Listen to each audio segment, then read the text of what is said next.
కళ్యాణ్ ఇంటికి వచ్చిన తర్వాత తన బీరువాలో ఉన్న ఫొటోస్ తీసి చూస్తూ ఉంటాడు. ఎందుకంటే అనామిక తనని బాగా మోసం చేసింది అని తట్టుకోలేకుండా ఉండిపోతాడు కళ్యాణ్. ఇంకా ఫోటోలు చూస్తూ ఇంకా తన జ్ఞాపకాలు నా ఇంట్లో ఉండకూడదు అని చెప్పేసి తను చాలా బాధపడుతూ ఆ ఫోటోలన్నిటిని అయితే తీసుకొని ఇంకా తగలబెట్టడానికైతే చూస్తూ ఉంటాడు.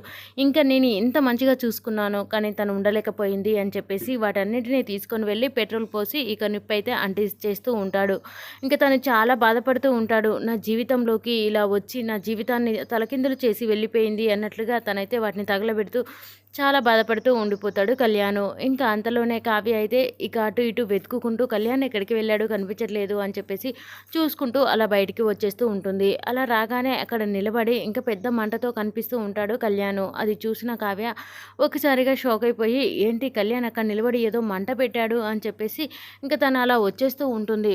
కంగారు పడుతూ వచ్చేసరికి కళ్యాణ్ అయితే ఆ ఫోటోలన్నింటినీ తగలబెట్టేస్తూ ఉంటాడు. ఇంకా తన జ్ఞాపకాలు నాకు దగ్గర ఏమీ ఉండొద్దు అని చెప్పేసి వాటిని ఇంకా కాల్ చేస్తూ బాధపడుతూ ఉండిపోతాడు కళ్యాణ్. ఇంకా అంతలోనే కావ్య తన దగ్గరికి వచ్చి నిల్చొని ఇంకా తన బాధనైతే చూస్తూ ఉండిపోతుంది. కానీ ఏం మాట్లాడకుండా సైలెంట్గా ఉంటుంది కావ్య.